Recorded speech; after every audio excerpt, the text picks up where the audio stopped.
Hello everybody, welcome to another episode of Cape Rugby TV. Nice to have you along, as always, Wednesday night, and we bring you the very best of club rugby. And, of course, we're starting to weave in more professional rugby. Coming to the end of the season now, we want to know what's happening with Currie Cup and Western Province Rugby. And, of course, let me introduce you to the panel this evening. On my opposite side, one of our usual convicts, Morgan Newman. How's it, Japes? How are you going? Always good, enjoying rugby, as we always do. Straight into the panel now, and right out of the home of Western Province Rugby, without tossing the caber this evening, Matt Proudfoot. Hello, Matt. Hi, Japes. How you doing, man? I'm doing very well. Nice to have you here. We've had so many of the management guys coming out now from Western Province, so it's great to chat with you guys, because this way, us and the audience, we get first-hand information. So great to see you in the chat. Yeah, it's good to merge the two worlds. No, it's fantastic. And we're going to talk to you about your whole history of club rugby as well, which I'm fascinated with. I didn't know you were so involved in the world of club rugby. So that's great news for our audience. And then, of course, no stranger to Cape Rugby TV. In actual fact, he is an official member of the Cape Rugby TV panel. But now we're struggling to get him into a Cape Rugby TV t-shirt because he has to wear formal official branding. Ishmael Dolly. Hello, Ish. Thanks, JP, for that introduction. Well, we like to recognize the fact that you're sort of leading the brotherhood now. You're always giving me this big introduction, Yeah. It's just as always.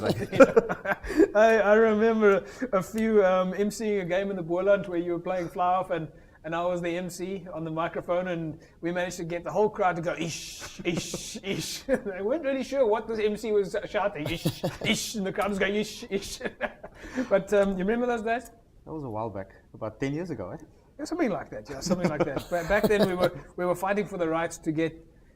Anyway, moving right along. Let's quickly look at the results in Super League A before we move closer to what's happening in the professional structures. Super League A and some of the other matches now starting to close off. Steinhoff Vics 32-16 against Belleville, and in Super League B, Brackenfell going down to Goodwood 17 points to 8, while Kells River went up over Hands and Arts 12-5, and NNK just going down in a rather big way to False Bay 56 points to 3. Now, what we do know is that the majority of the games already are over. Well, I mean, at least not all of the games, but Morgs, we're starting to now start to see that most of the leagues have sort of been closed out. Yeah, I mean, look, it's we're getting to that point of the season now where most teams have got a big enough gap that they've secured the leagues and divisions. So it's good to see. I mean, it's a few people celebrating all over Cape Town at the moment, I think. Do you think it's too early to celebrate for some of the teams?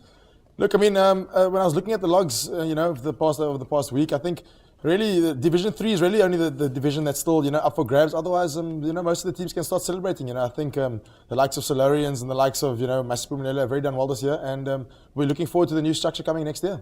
All right. Well, talking about structures and club rugby, and we were actually going to focus more on the front row this evening. But now that we have a former club rugby player in our ranks, Matt, you played quite a bit of club rugby. I mean, maybe just tell us, just from an audience point of view, your club rugby background.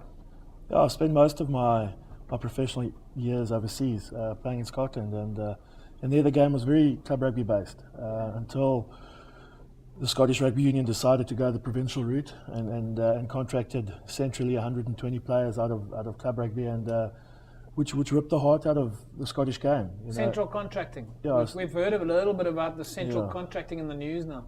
Yeah, it's the way the New Zealand structure is based, and then the Australian structure is based, that the mother body, as it was then the Scottish Rugby Union or New Zealand Rugby Union, actually contract the players and they belong to the union, and the union's needs come first. And I think the way you build a building is you build it foundation up, not top down. So from that perspective, it was a bit gut wrenching, where you came from a vibrant environment where the club was the heart of a town, and I played for Melrose in the Scottish Borders, which small little town, but the club was the focal point, and all of a sudden these 6-7 internationals that were playing for the club every Saturday were taken away from it, and the next generation didn't see internationalists playing on their club ground. And tell us a little bit more about Melrose. I mean, the only Melrose I know is a cheese.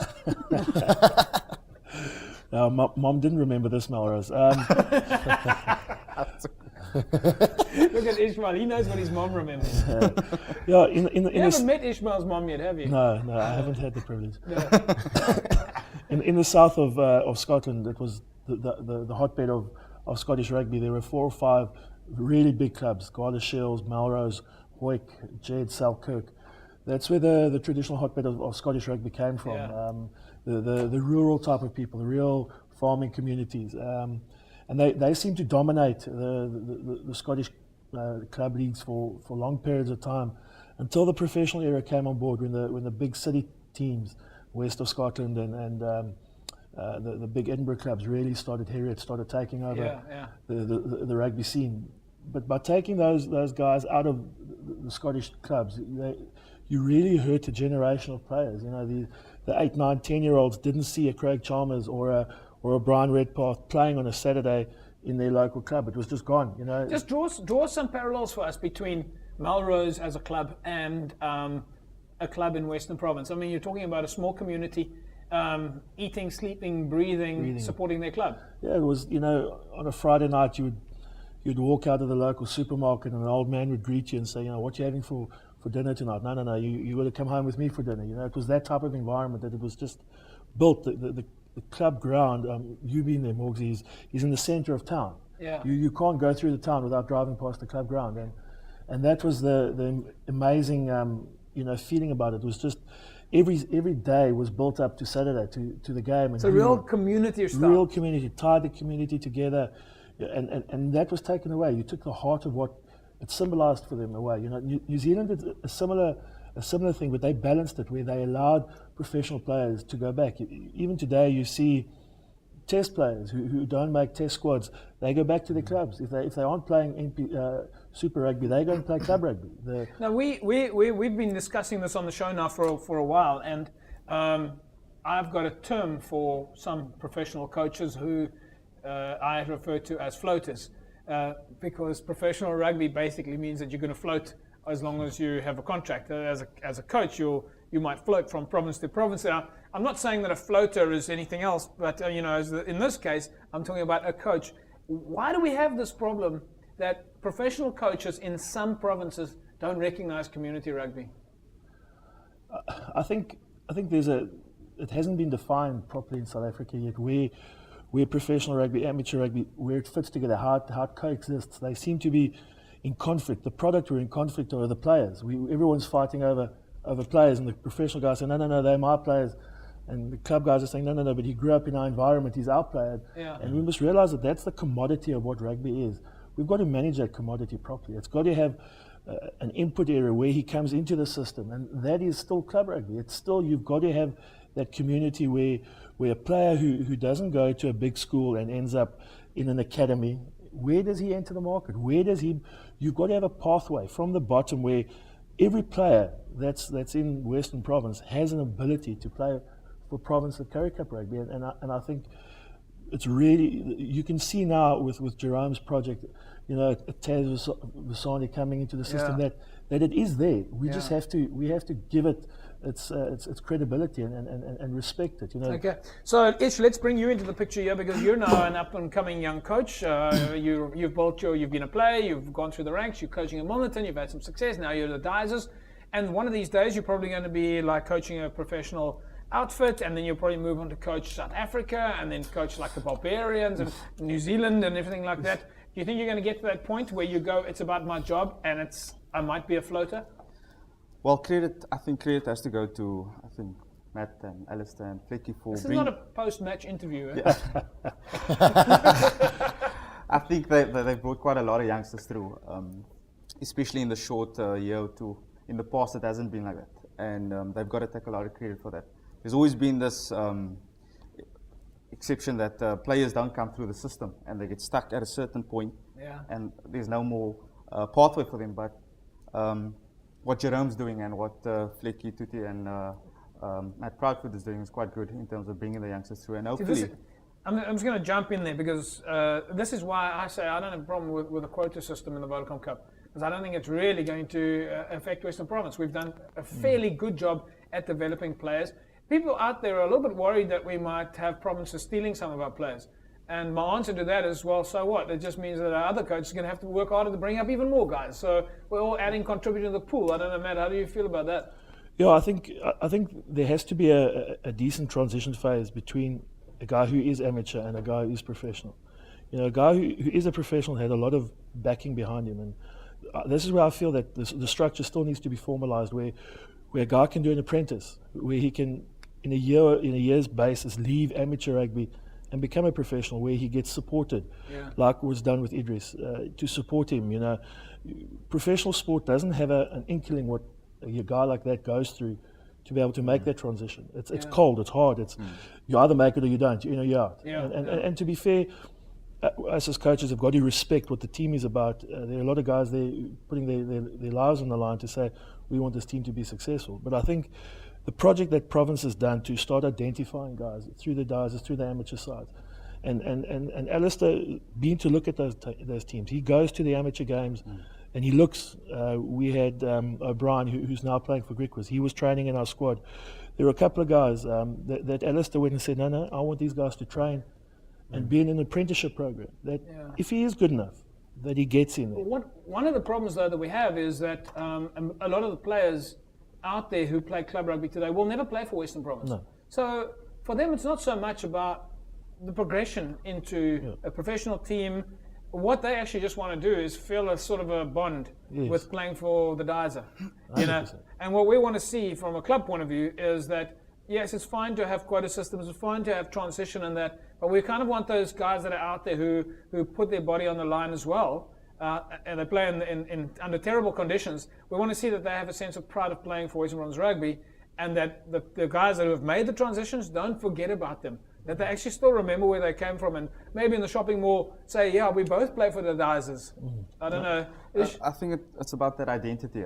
You just mentioned it, that's what the DIS and the emerging team, as they know now, that's what they're there for, to provide opportunities and to provide that identity that, I might be wearing the same jersey that Skalkberger might be wearing. That's and, it, yeah. And it's a good connection to make, because it enhances positivity, it enhances, wanting to achieve higher aims, and that's good for club rugby as a whole. Because from a communication point of view, until we started with websites and Facebook and maybe even the show and radio and stuff, the gap was so far, between a club rugby guy who would never go to Newlands, or he would never see, Skalkberger, for example. Now all of a sudden it's a little bit closer. It's easy to form that bond and have that sense of pride of playing for the DIS or playing for Western Province. Morgs, you've been in this game now, and I think, I don't know, was there any stage that it was a wow factor for you of the world of club rugby and kind of what's happening out there?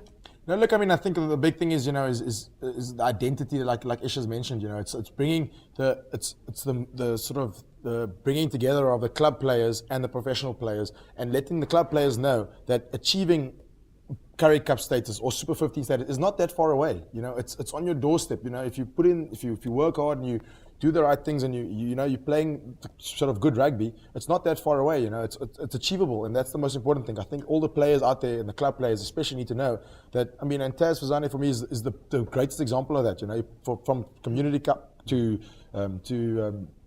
club, and now playing Currie Cup level. And that's, we got to make sure that the rest of the guys know that it's on your doorstep. If you play well and you achieve, and Alistair and with Matt and the guys going out there and looking and seeing these guys achieving, it's on your doorstep, and the guys just got to work hard and make sure that they put in the right work so they can achieve that. We're going to take an ad break. When we come back, we'll start taking a look at Premier League A, Premier League B, and some of the other divisions, and look at some of the results. And it's now really getting down to the wire. And one of these days, we will be able to formally announce who the winners of the leagues are. We'll be back with you guys in a sec. So time for us to take a look at the results in Premier League A that were happening over the weekend. And thank heavens, it looks like the weather has now started to dry out a little bit late, but nevertheless, it is now finally some sunshine, which we've been battling with. Let's take a look there. Strand was in the mix, going up against Strand United, sort of a nemesis for them, but losing 32-22. And then, of course, Silverleaf 24-12 over Atlantis. Northerns 16-10 against Violets. Perseverance 17-29 against Retreat. That's a little bit of a derby, but Retreat coming out there with a winning result. And then, of course, in the Paarl region, Simondium 49-18 over Paarl United. Vineyards 80-34 against Windmill United. Riverstones 12-7 against Allendale. Young Gardens 16-10 over Violets Paarl. And Albions 19-42 loss for them against Lower Paarl. Right, folks, so you would have been, of course, aware of the fact that there are still some fixtures coming up. It's a test match on Saturday, so there's no matches on Saturday. But over the weekend, there will be quite a lot of rugby activity as well as into the future. Don't forget the Tennis Lanier Rugby Day. Let's have a look at that. And you'll see Tennis Lanier's Rugby Day there on Saturday, the 5th of October at Avonwood in Elsie's. That's, of course, on the Northerns ground. Emerging Western Province are playing at City Park on the 27th, and on 28th and 29th, it's the Women's Heritage Games at LANGA. So this weekend, Women's Heritage Games at LANGA, get down there. And then on the 29th, it's the Rag Day at Lentegeur. We're going to venture into some predictions there a little bit later. But just getting back to what we were saying, the linkage between professional and amateur rugby, what we still want to see is that we want professional players to be able to recognize at the lowest level the members of the community, because those members of the community aspire and see those professional guys as their heroes. Matt, at which stage do we make sure that the professional guys don't lose their soul? No, I think, in a province like Western Province, the soul is healthy, JP. These guys are very in touch with where they come from.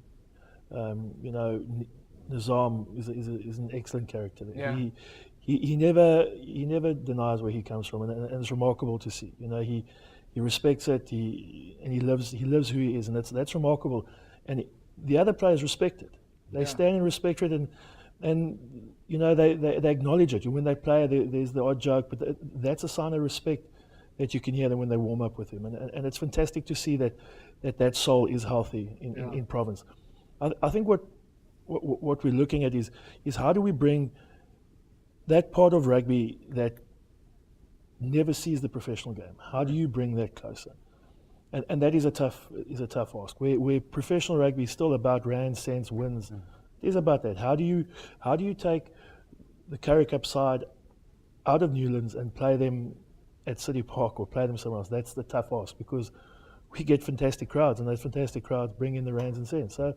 So that is a big issue, and that is an issue where I think Thurlow, is getting to grips with. To understand that we have this massive province that is rugby crazy. I think if you go to any other province in the country, it's not as rugby crazy as what this one is. We do tend to get a little bit nuts when it comes to passion. Yeah, and I think that is the issues that Thurlow is trying to wrestle with and bring it together. And that's exactly what we've been doing, is we've been closing that gap between the professionals and the amateurs and bringing back to the community. And one of the ways that we do that is we expose Western Province Rugby to all of you that are watching us right now. And hence the fact that the Cape Rugby TV show has traveled so far, is now so big, and is bringing everybody together. Talking about bringing and closing that gap, one of the ways, as example of how it happens, we catch up with the players after the match. As they played on Friday night, was against Western Province at Newlands. Let's hear what the boys have to say.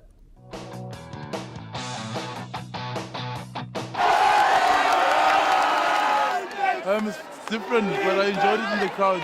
It was nice actually seeing what it feels like sitting on the crowd and watching the guys. I was a fan today. Dogfight.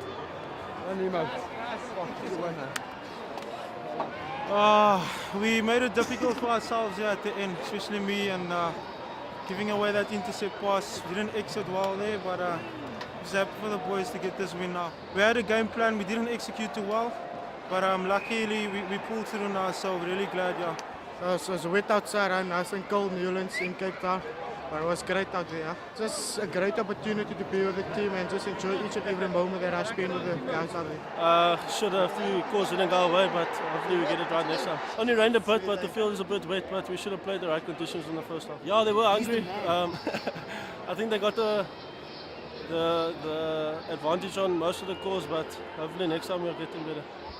Nee, so harde games is altyd in die Griek was geweest. Ek weet daarmee van die sprint en van die fast-trap werk. No comment. Yeah, it was nice. The vibe was there. The supporters were cheering for us. They were behind us the whole time. So we had fun. Very tough, JP. I mean, made a lot of mistakes. Weather wasn't too lekker, but we're happy we're on top of the log. Just hoping the Sharks don't get their 5 points.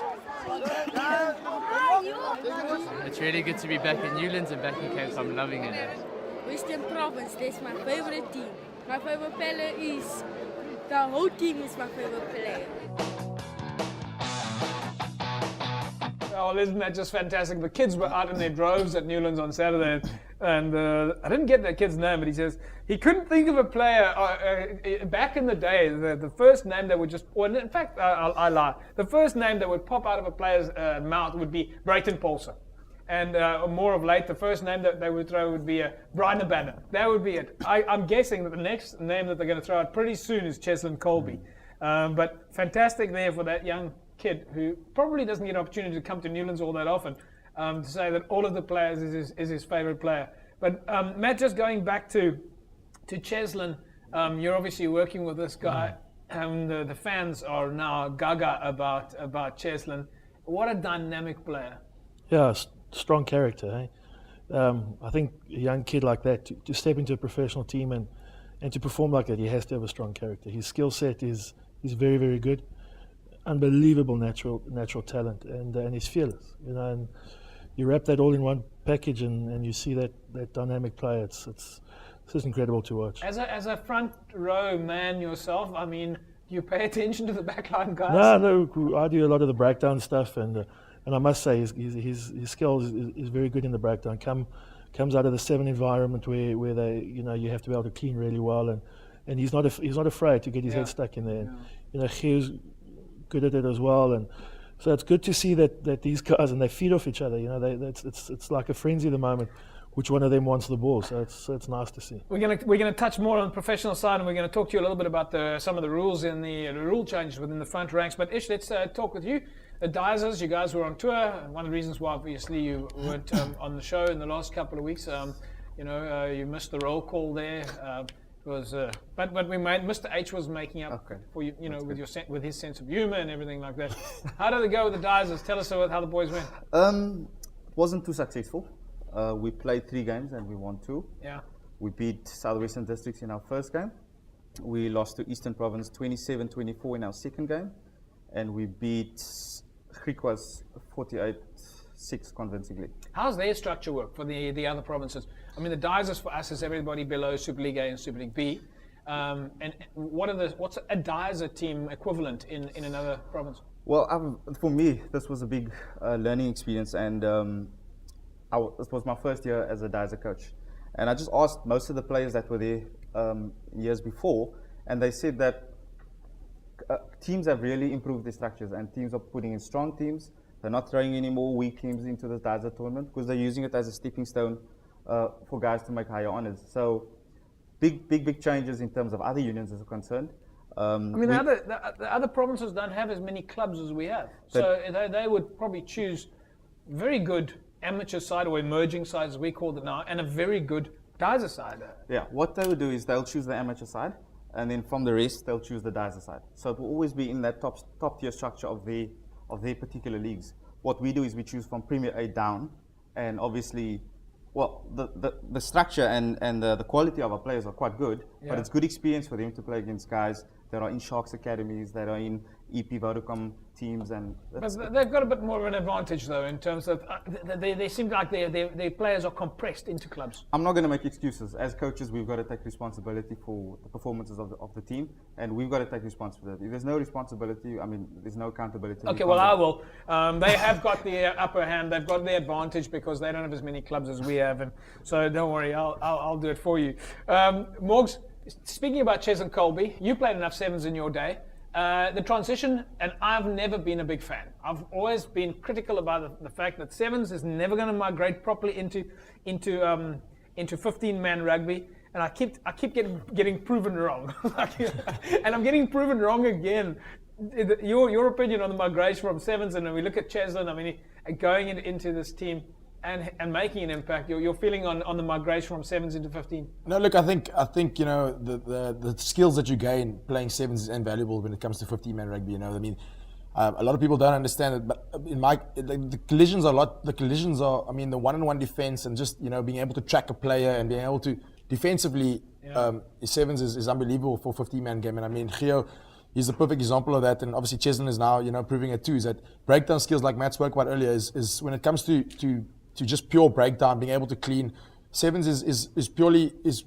I mean, it's one-on-one. Everything is one-on-one. The cleaning it's literally one guy at the breakdown. You got to clean out. So it's very specific, and you can see the migration between sevens and 15s now has become unbelievable. You know, I mean, like the likes of. Sorry, like the likes of Cheslin and Gio. I mean, they're the perfect examples of the ball out wide. You'll never see a guy like Gio, Cheslin. They'll never lose a ball out wide purely because their breakdown skills are that effective that they'll win the collision and they'll be able to recycle the ball. And I mean, and Matt will be able to tell you the that. sevens guys, Matt, do you think that they have a better? I mean, I've spoken to Peter de Villiers when he was coaching the box, and when he first got to the box, he realized that not a lot of the players knew space. They saw players only in front of them. They didn't identify space on the left and right, except for Jacques Fourie. Fourie Dupré. And if we look at the sevens guys, surely they've got a better ability to spot space. No, I think it is, but you must understand in 15s there isn't space. We try and create it. Where in sevens there is space. So that is the fundamental difference between the two games. But what I agree with Morgan is that your skill execution it's isolated to exactly that skill is to be able to work the inside shoulder of a defender who's tracking across, or be able to clean one-on-one or tackle one-on-one, track a player and tackle him one-on-one. So the skill is isolated in sevens, and your skill execution is. If there's a mistake, there's no one else to bail you out. It's you. You get. Because there's so much space around. There's so much space, so you've got to execute the skill. I love that. So I think for that is that the acquisition of the skill for the player is paramount, and they spend a lot of time on skill acquisition and skill training, and it's not just about catch and pass. It's the four fundamentals of the game. But where in 15-man, you've got a system to back you. You've got that's the difference. So so that's the difference between the two games. How much work have you had to do? I mean, you haven't had much time either with the Dyser guys to teach them the kind of skills that you would like to see them to play. How difficult is that from a challenge, from a practical point of view? I mean, how often did you get the guys to practice? And then how difficult was it for you, or how easy was it for you to bring them up to the kind of game plan that you wanted? And as a second question, did you have to work on any of them from a skills point of view? We started with about four weeks of trials. From there on, we had about 3 to 4 weeks of preparation before we hit the Dysers. We had them for once a week because there's a rule that you cannot have amateur players for more than twice a week, purely because that they're training at the specific clubs twice or thrice a week. So they could be at rugby Monday to Friday. Is that a Dyser rule? The first, they must finish the practice at the club and then come to you? We try and set the Dyser practices on alternative days that the clubs Monday are training. or Wednesday. Yeah. But it's very difficult because, firstly, the guys are playing constant rugby every single week. They're not really top conditioned. So injuries also play a major role. So you never have sort of a full training session where guys are fully fit and there's always 1 or 2 guys sitting out. But as I said, no excuses. Was it a bit of a shock to the system for some of the guys to come to the HPC, for example, and some of the guys have never even heard about sports nutrition, they've never heard about strapping, all of these things would have been a first for them. I think it was a good learning experience for a lot of those guys. As you said, they haven't heard any of those things that are usually prevalent in the professional era, and to give them a little bit of a taste of what it's like at the top, I think it's great for them and their motivation in terms of maybe wanting to achieve higher honors in the future. Did any of those guys have to get into an ice bucket for the first time? All of them refused. They all said this is for coke or for drinks, not for recovery. I can imagine the shock of having to get into an ice bucket. Anyway, we do want to talk a little bit more about skills. When we come back, we're going to catch up with Western Province front ranker and junior Springbok player Stephen Kitsoff. We caught up with him after the game against Krikwaz just for a minute or two, and then we're going to bridge into some of the rules on the new rules in scrumming. We'll do that right after the break. All right, folks, so as we promised, we catch up with Stephen Kitsoff after the game, and then we start touching on the scrumming law, which I've particularly find very interesting. I know Ish and I touched on that just not too long ago on one of the previous shows. Stephen Kitsoff in the match after Krikwaz. Vertel ons 'n bietjie van die skram vandag. Ja, nee, het was baie glibberig onder voet en baie moeilike kondisies, maar ek dink dit het redelik goed gegaan. Sekere skrams ja, hulle het ons moeilik gemaak en ek dink die ouens het mooi mekaar getrek en het deurgevat. Ja, dit het vir my veral 'n groot invloed gehad. Ek is nou verseker van 'n bind en maar dis 'n moeilike dit is vir my 'n bietjie moeiliker om in 'n skramposisie te kom van die begin af, maar moet maar net aanpas en ja, dit raak beter elke week. Ja, nee, ek dink dit is nou meer konsekwent en die ref kan nou die reëls baie meer konsekwent toepas. En ja, ek dink dit is eintlik 'n goeie ding, die pre-bind en ja, ek is bly ouens kan so goed aanpas. Ja, is maar net hard werk in jou postuur, jou rug so reg hou as moontlik in die skram, reg deurwerk, nie omloopie en ja, jam hard en jy sal goed doen. So Matt, Stephen Kitsoff there, we touched base with him now about the about the scrumming law. Ish and I spoke about this before. It's much closer. There's no more pounding from 3 foot away.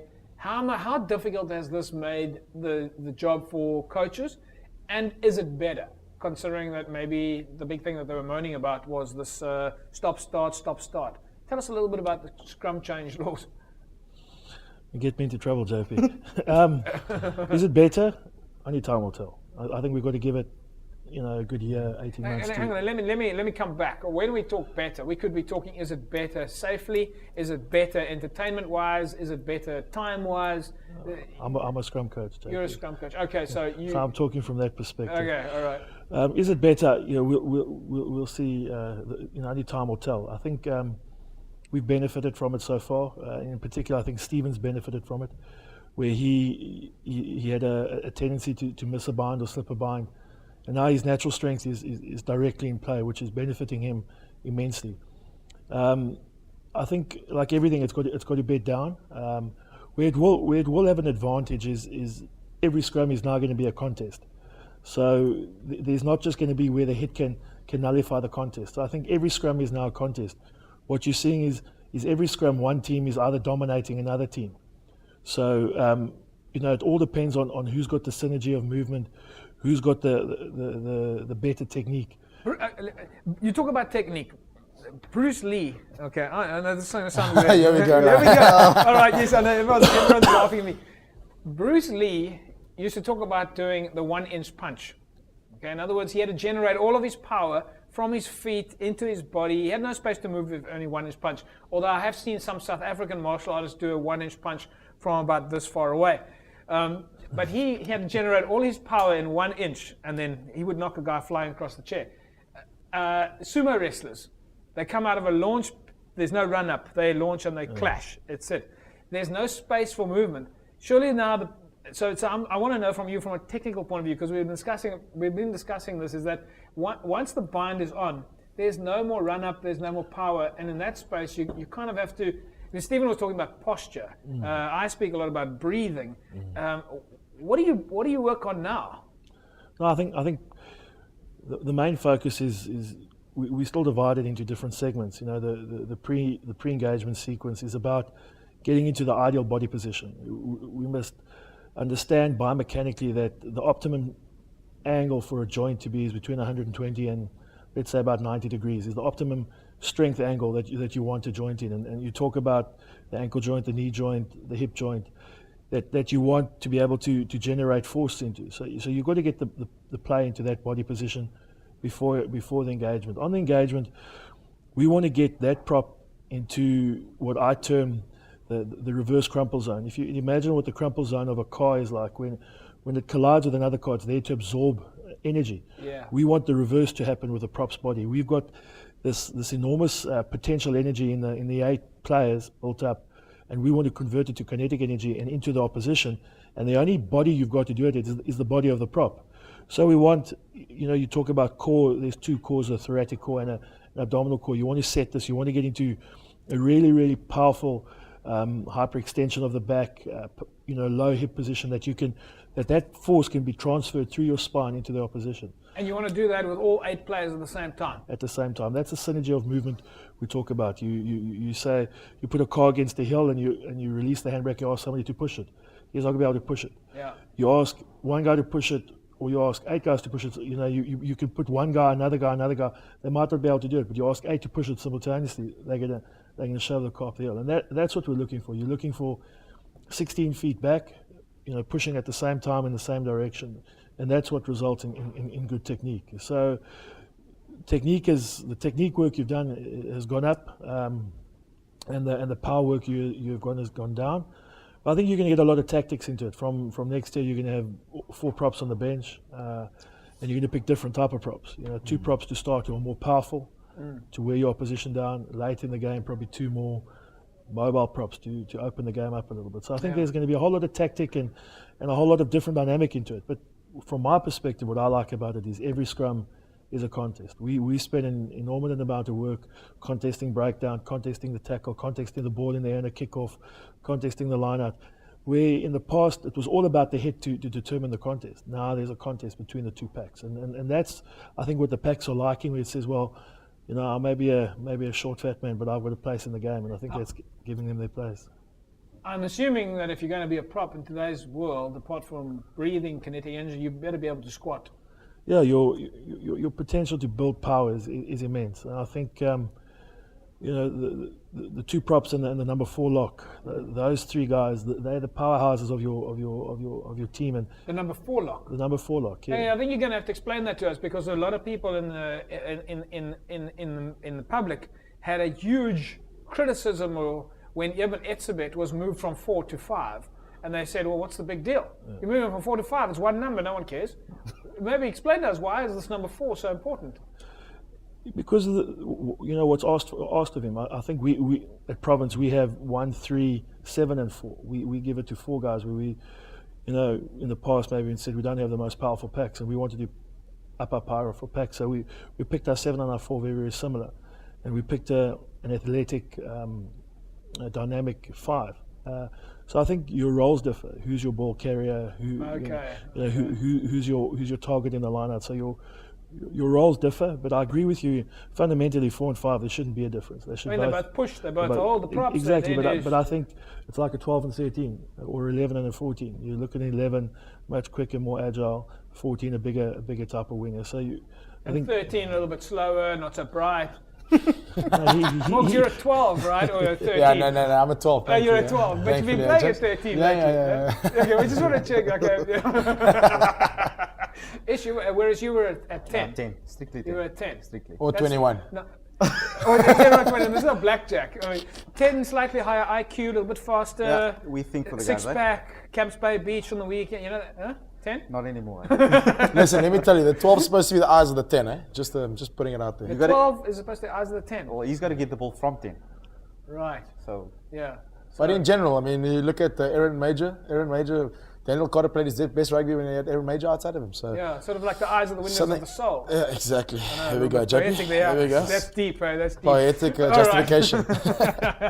Okay, talking about depth. One of the things that we are obviously have to be concerned about, and we're going to get into this in a sec, is what happens after the world of rugby. Professional rugby, amateur rugby. Do you have the opportunity to study? Can you stay engaged? Because rugby will come and go. Make no mistake about that. It's a little bit it's unlike death and taxes.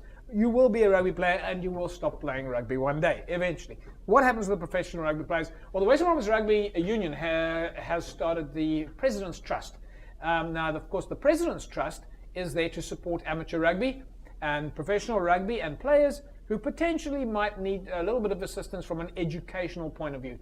We caught up last week, Tuesday, at the President's box, where the MEC for Culture and Sport in the Western Cape, Dr. Ivan Meyer, was present, and we caught up with the President of Western Province Rugby, Mr. Thello Wakefield, as well as one of the stalwarts of Western Province, or shall I say superstars of Western Province Rugby, Skara Ntombeni, who told us the story. Here's a little clip for you on the President's Trust. Let's see what occurs.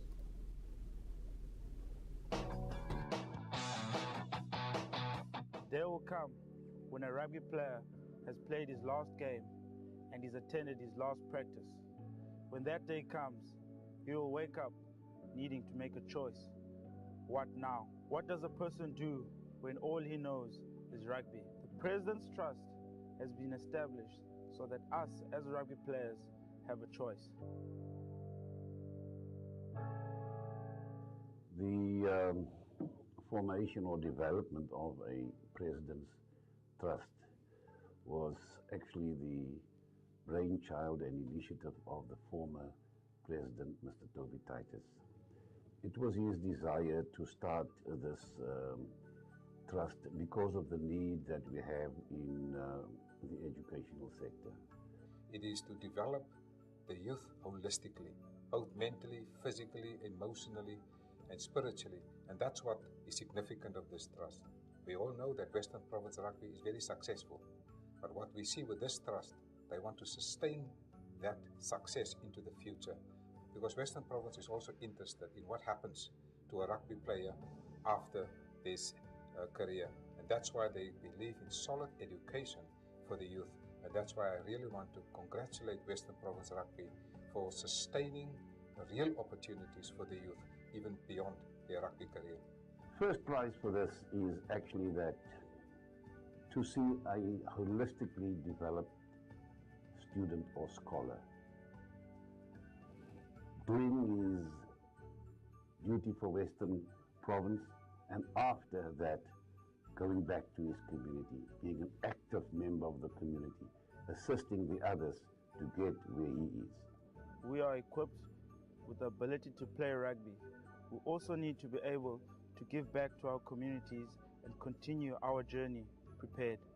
Getting an education will not only ensure that you will be equipped to enter the workforce when you retire from playing rugby, but that you are a better rugby player when you are playing. A smart rugby player is always a better rugby player. And education is not cheap, and developing your own rugby talent is not easy. The President's Trust will ensure that the funding is available to further the education of our talented rugby players, because rugby is not only about rugby, but about people and developing the characters that play the game.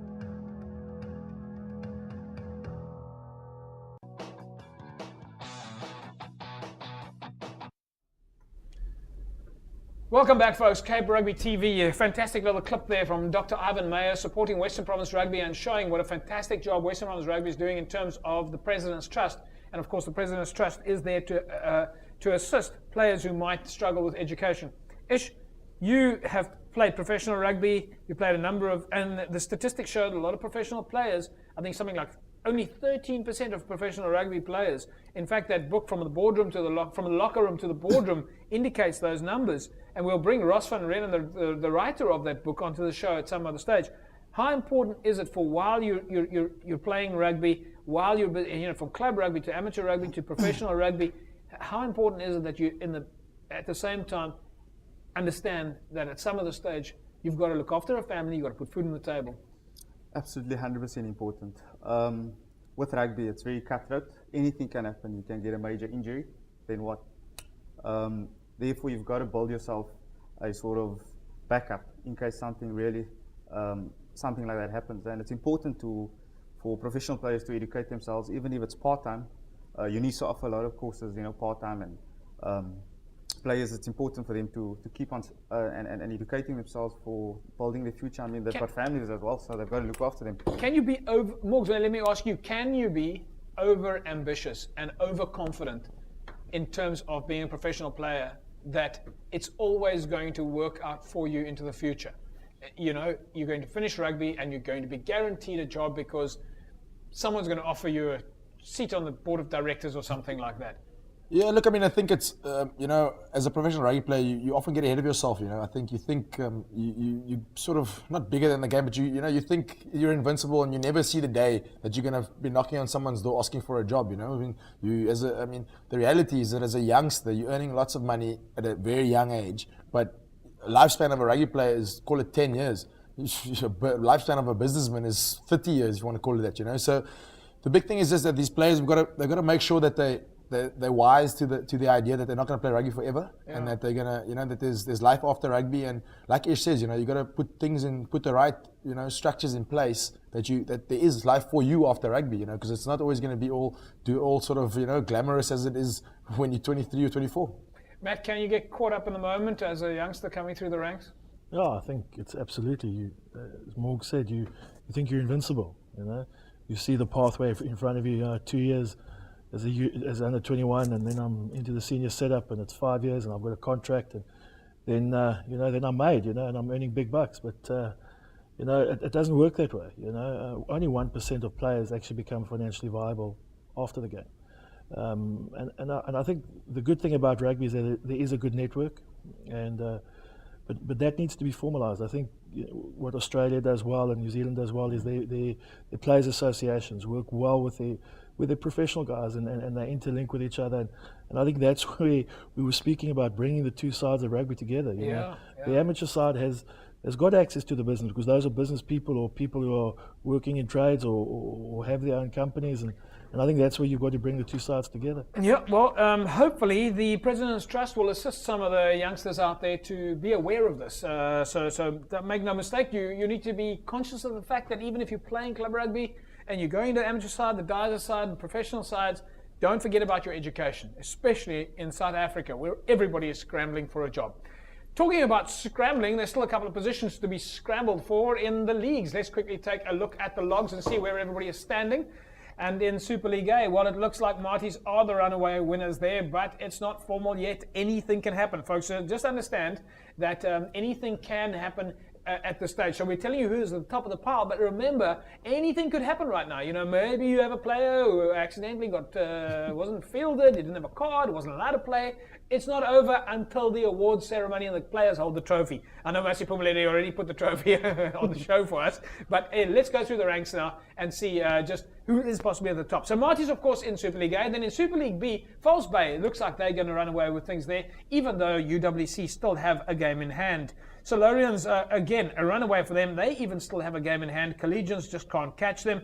Milnerton have done fantastically well in having their coach on the Cape Rugby TV show and looking like they are going to win the league there. Looks like Young Peoples are pretty much, they've all played their games, 18 each. And then, of course, in Division 1, Violets have a game in hand, but Silverleaf have already played their 18. Division 2, Masi Pumelele are going to win that one there. Young Ideas, there's still a bit of a scramble there between Young Ideas and Retreat and Strand Pioneers, because Young Ideas and Retreat have both played all their matches, and if Strand Pioneers pull away some points there, they could come to the top. So still a lot of scrambling in Division 3. Division 4 sees KYLEMORE firmly in the lead there, while in the Paarl region, Lower Paarl, looks like they are runaway winners in the Lower Paarl region, and Lamotte having won the Farm League. That league is done and dusted, 14 points in the bag on all levels. We're going to take an ad break, and when we come back, we'll wrap it up with the fixtures. We'll be back with you in a moment. Cape Rugby TV every Wednesday night at 9 o'clock on Cape Town TV. Remember, you can find us on Facebook, www.facebook.com/Cape Rugby TV. Evox Advanced Nutrition is, of course, the official sports nutrition supplier. You see my behind me here.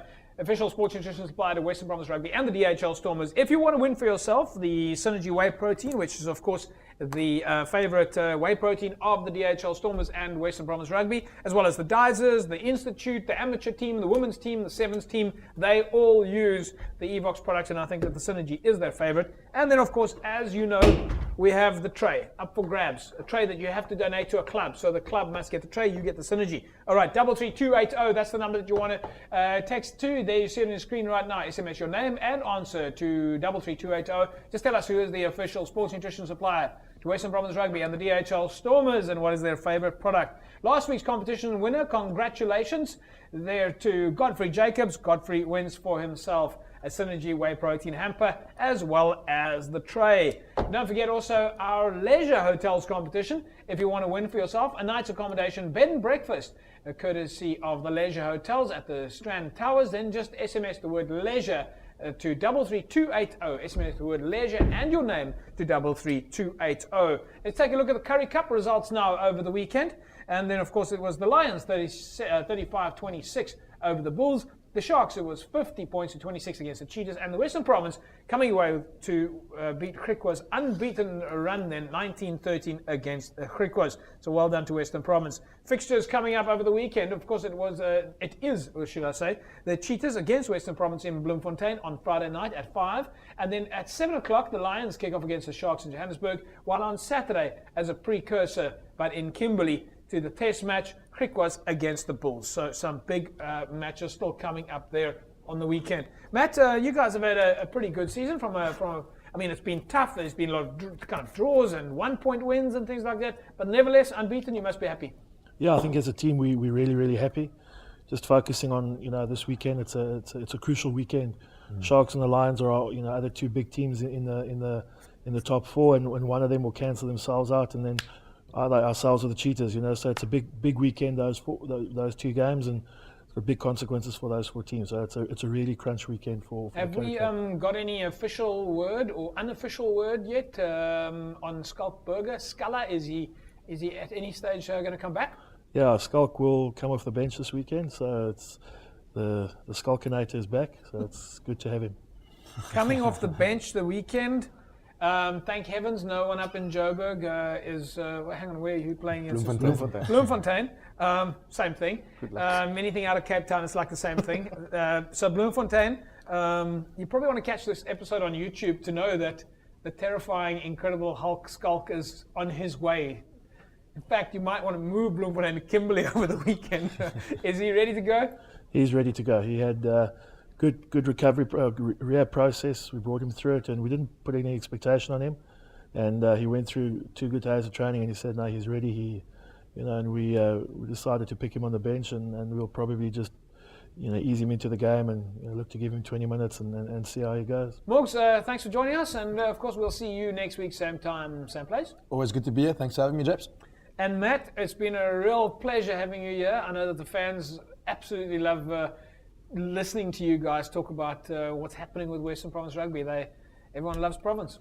Oh, JP, just from our side, thank you for the support. People rock up at the stadium, meet us in the streets, and people are passionate about the team, and it's great to have. And thank you for this platform. I think it's great to take the team to the people. And Ish, thank you very much. We'll see you hopefully in the next couple of days again back on the show. Hopefully. Thanks for having me.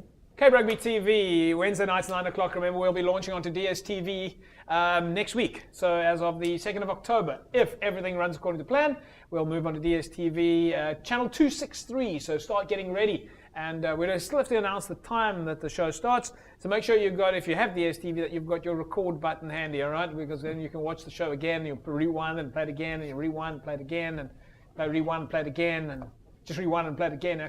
Anyway, that's what you can do. Not that you have to do it, but you probably will want to do it. We're going to call it a day now. We'll see you guys next week, same time, same place. Bye-bye.